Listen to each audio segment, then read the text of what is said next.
Hey everyone, welcome to another great episode of the Smooth Business Growth Podcast, where we share 15 minutes of fast-paced, pure marketing strategies proven to move the needle in your business. So I'm your host and Captain Lindsay Phillips. I am the founder of Smooth Sailing Business Growth, where we help busy entrepreneurs attract and convert customers faster through powerful and consistent content marketing. In fact, if you go to smoothbusinessgrowth.com, you can download your social media roadmap to help you do just that. And we are chatting today about some untapped potential that is LinkedIn advertising with a LinkedIn ads expert, AJ Wilcox, who is actually returning to my show. He was on our show almost a year ago, I guess. So I'm super excited to hear about all the new things that are going on. So let's set sail.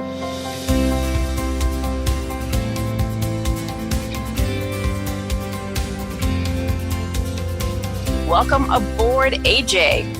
Ahoy, Captain Lindsay. How are you? I am smooth sailing. That's what I love to hear. Awesome. So, last time we chatted, we spoke about different ways that we can advertising using LinkedIn. I think people still haven't really tapped into its full potential. So why is that? Well, I think what it really comes down to is LinkedIn has really been on the back burner compared to other networks. When I very first got started in digital marketing about 12 years ago, the rage was Google Ads. It used to be called Google AdWords. Now it's called Google Ads. But once everyone had success and they started telling their friends and more people came, that network got pretty expensive. And so now you're at a stage where if you're doing something significantly better than your competitor, you're probably still doing great on Google Ads. But if you're not, if you're just one of the competition, you're probably having a hard time. And then the new hotness about 6 years ago was Facebook ads. And Facebook ads was this like, hey, we'll help you target the right people and it's really inexpensive. So people went crazy on Facebook ads, told their friends, everything was a big success. And now what we're seeing is triple-digit cost increases every quarter because everyone's jumping on board. So we used to see business-to-business types of clicks coming in for like 10 to 30 cents. Now we're seeing them between $1 and $3 per click.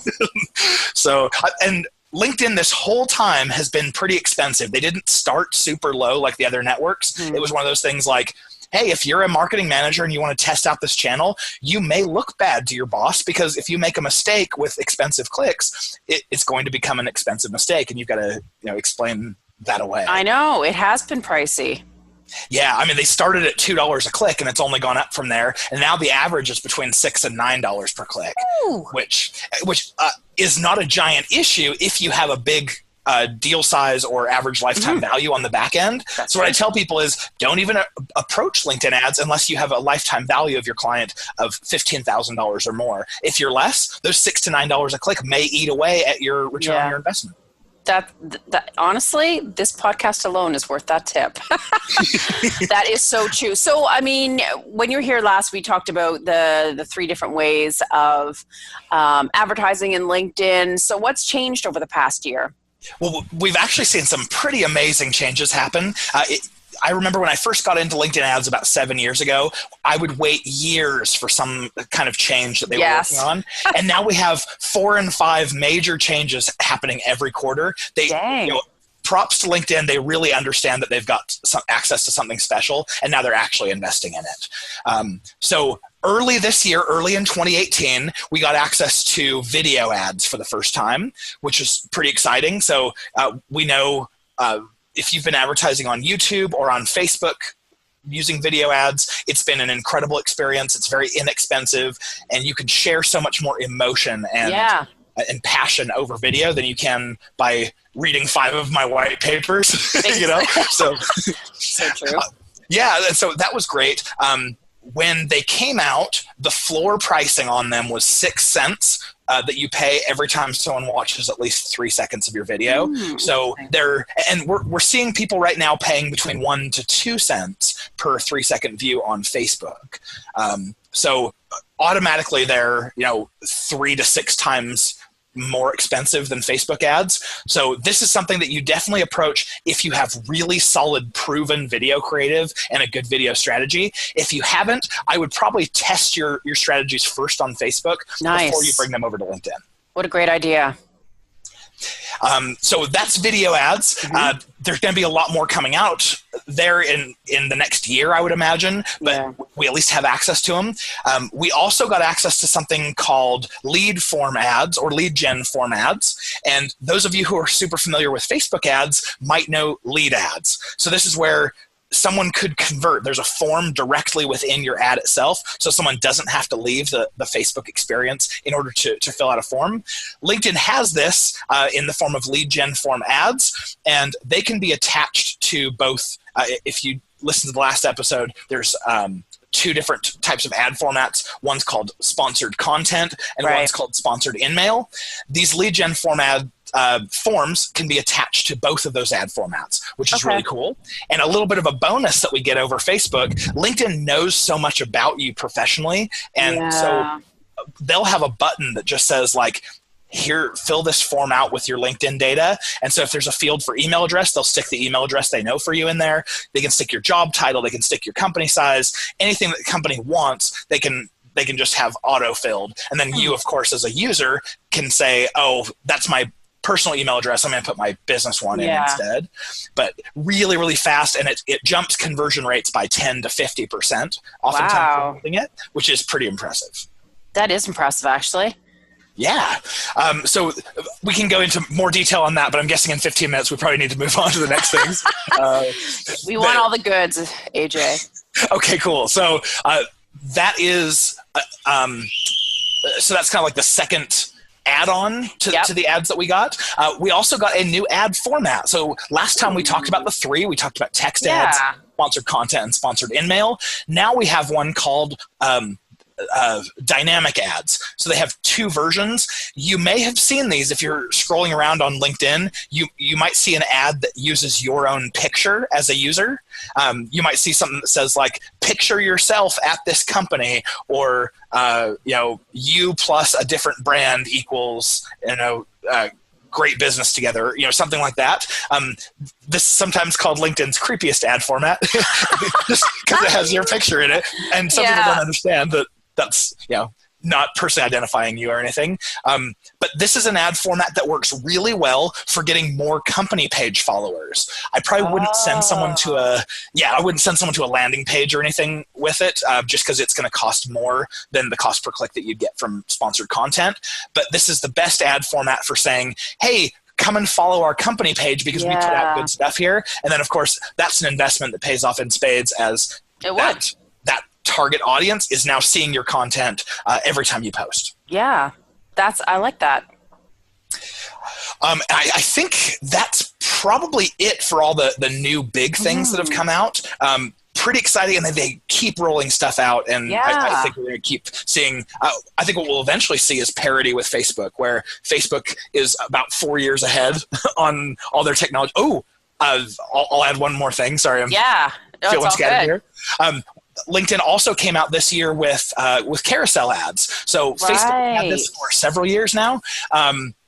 It's been almost 4 years. I think Facebook's had it. LinkedIn just came out with it this year, and it works very much the same way. You can put several images, and they can link to different places on your website. So the thing to keep in mind is that all the other pictures that you'll use on LinkedIn are like the same size as Facebook. That's 1200 by 627. That was my next question. I wasn't sure if the image sizes, because I remember a while back when I did some ads, they were tiny little pictures. So can't get anything out of that. You're right. Yeah, the tiny little pictures, those ones are on text ads, and that's still the same. It's a 50 by 50 pixel image, which is small, but sponsored content gives you the same size of picture as Facebook gives you, which is 1200 by 627. But when you use these the carousel ads, they actually want square images. Right. That's right. Yeah, so that's going to be, I think it's 1024 by 1024 or something like that. Now, quick question on those, because I've only ever seen carousel ads. I don't know if I'm not paying attention much, but just the ones I've only ever seen are like sales or they're like products. So the carousel scrolls, like Grant Cardone does it, where he scrolls through a bunch of his info products, books, whatever. But I heard you just mention something quickly there about carousel ads, was just directing people to different spots on your website to engage in the content. I've never actually seen that happen. Yeah, I saw a really interesting one that I use as an example. PBS was looking for sponsors, and what they had is a different tile for every one of their programs. So you'd see like Curious George and Super Y, and I have kids, so I actually recognize them. I remember those shows. That's right. So it was like one of those things where one of these different cartoons would catch your eye, and they were looking for donations or probably advertisers. And so if Super Y caught your eye, then that rhymed. I know. You might be interested in clicking on that one to see how you can support that show.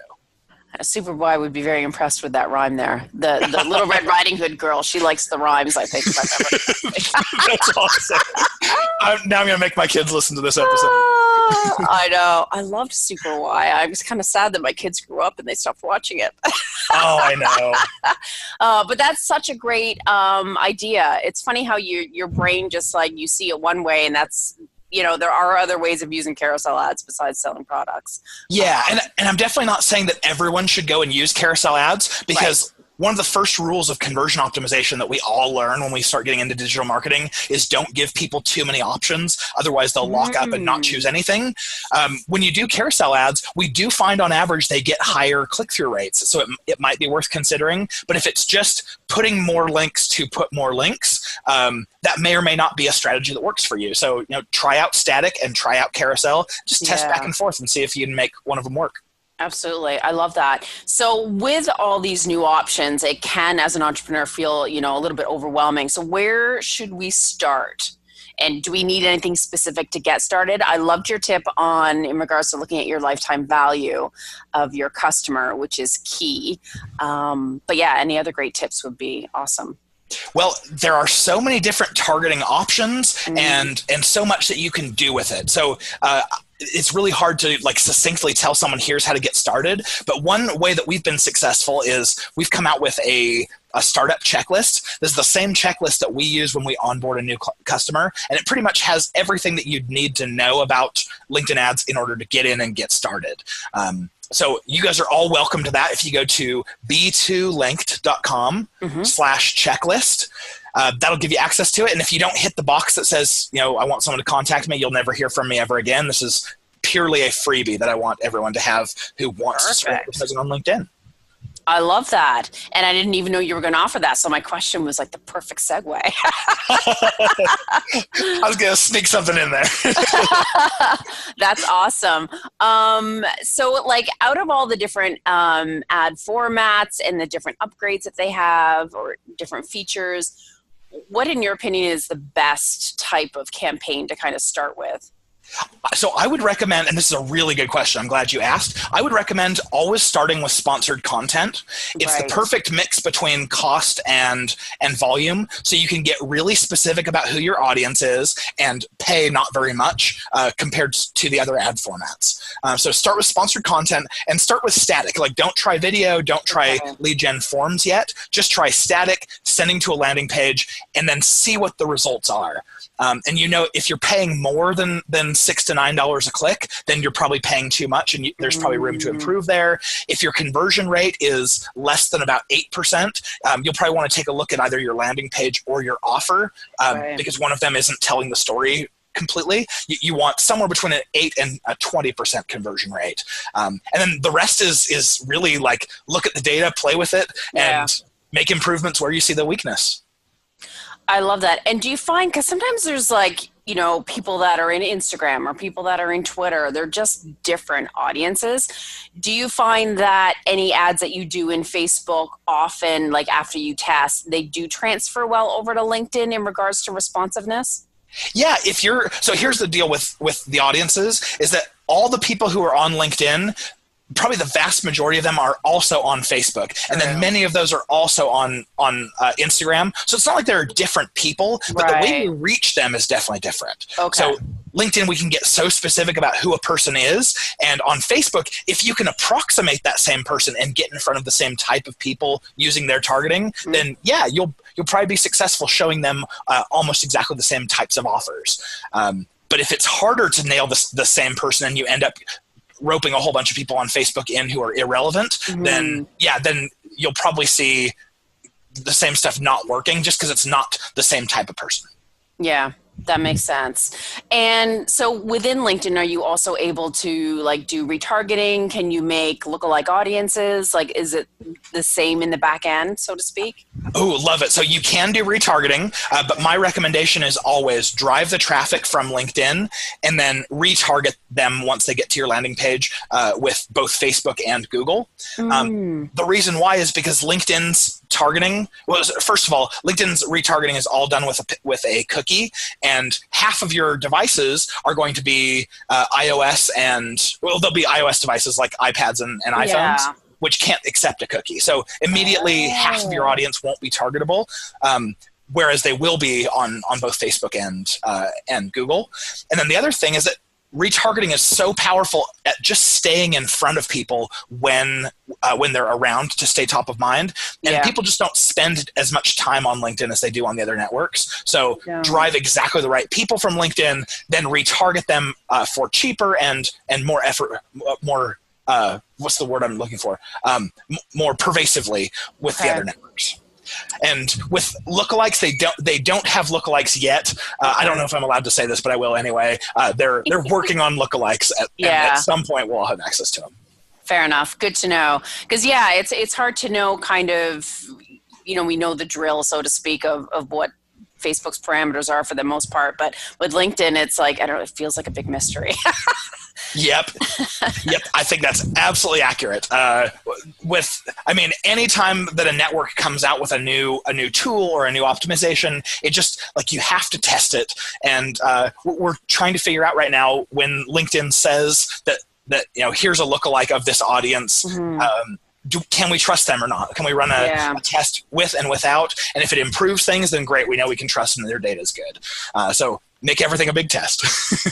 Absolutely. And honestly, in my perspective, I know I get asked this all the time, like, oh, do you guys do LinkedIn ads? Do you guys do Facebook ads? And it's like, I help manage and project manage, but I do not do the back end. I would much rather hire someone like you to take it over so that your money is being well spent, because even understanding all the reports and the optimizations and the testing, I'm like, it's enough to make your head spin. So for any listeners out there, I would leave it to the experts that strictly do LinkedIn ads or Facebook ads or whatever it may be.